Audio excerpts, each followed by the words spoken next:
Boa tarde a todos. Aqui quem vos fala é pastor Maurício.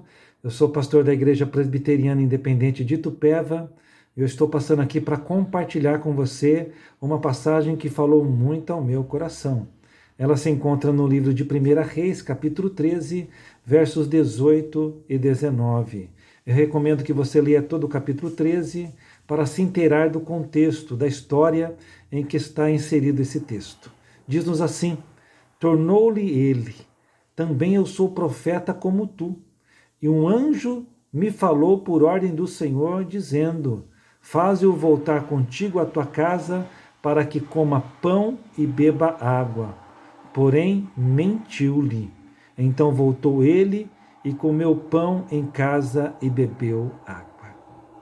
Essa aqui é uma conversa de dois profetas. Um que foi enviado a Betel para clamar contra um altar que não tinha nada de Deus, um altar que estava sendo sacrificado a ídolos, bezerros de ouro, à volta do pecado de Israel, a idolatria do Egito. Eu quero aqui fazer um parênteses. Há muita coisa sendo oferecida nos nossos altares que não tem nada a ver com Deus, que se diz ser para Deus, parecer com as coisas de Deus, mas não tem nada a ver com Deus.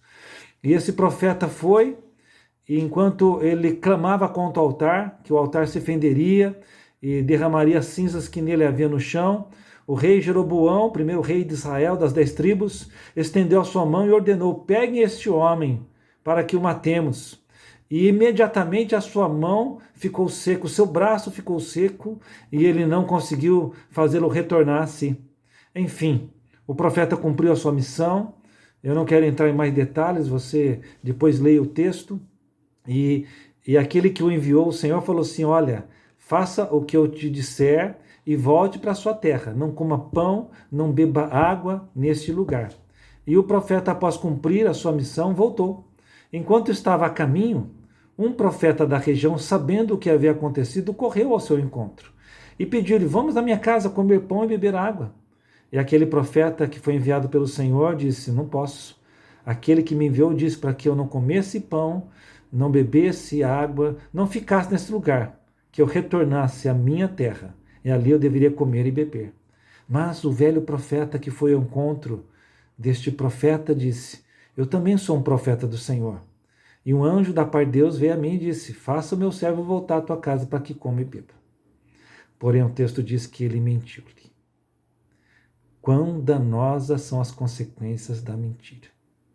E quão perigoso é para nós quando caímos na mentira.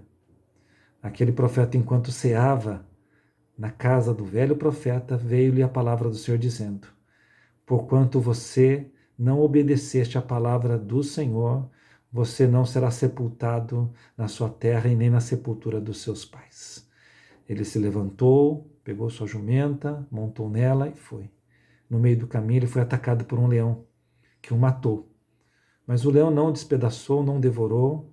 Diz-nos que ele foi encontrado morto e junto a ele a sua jumenta e o leão, um sentado ao lado do outro. Que cena mais impressionante. E tudo por causa da mentira de um profeta. Como é dura a consequência da mentira. Ela faz trazer destruição a muitas pessoas, a casa e até a uma nação. A mentira nos associa diretamente ao diabo. Eu estava assistindo algumas gravações de autoridades e vendo-as mentir descaradamente, com provas, com filmagens, e eu falei: quão triste é a pessoa ser tida como mentirosa. Como já vos disse, a mentira nos associa diretamente ao diabo. João 8,44, o próprio Jesus diz que o diabo é mentiroso. Quando ele mente, ele fala do que é de si. Ele é o pai da mentira. E todos aqueles que são mentirosos se tornam filhos do diabo. Isso é muito duro. Se você tem por hábito mentir, uma mentirinha que seja, nos associa ao diabo. O próprio Paulo fala em Efésios, acredito que 4,25, pelo que deixai a mentira e falai a verdade com o seu próximo. Aquele que se converte, ele deixa a mentira e é chamado a falar a verdade. A mentira é o oposto à verdade. E aquele que é o verdadeiro e fiel é Jesus. Nele há verdade, no diabo há mentira. No Decálogo, em Êxodo capítulo 20, verso 16, o 9º mandamento nos fala: não deis falsa testemunha, não dirás falso testemunho contra o teu próximo. O 9º mandamento.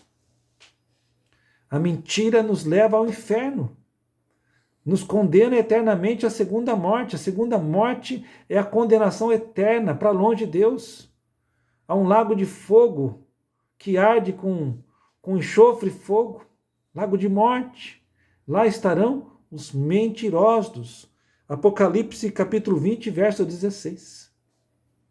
A mentira desse velho profeta fez com que aquele homem que foi usado por Deus para falar contra a idolatria, mas que cedeu a uma palavra que não tinha vinda do Senhor, fosse morto e tivesse um triste fim de vida ministerial.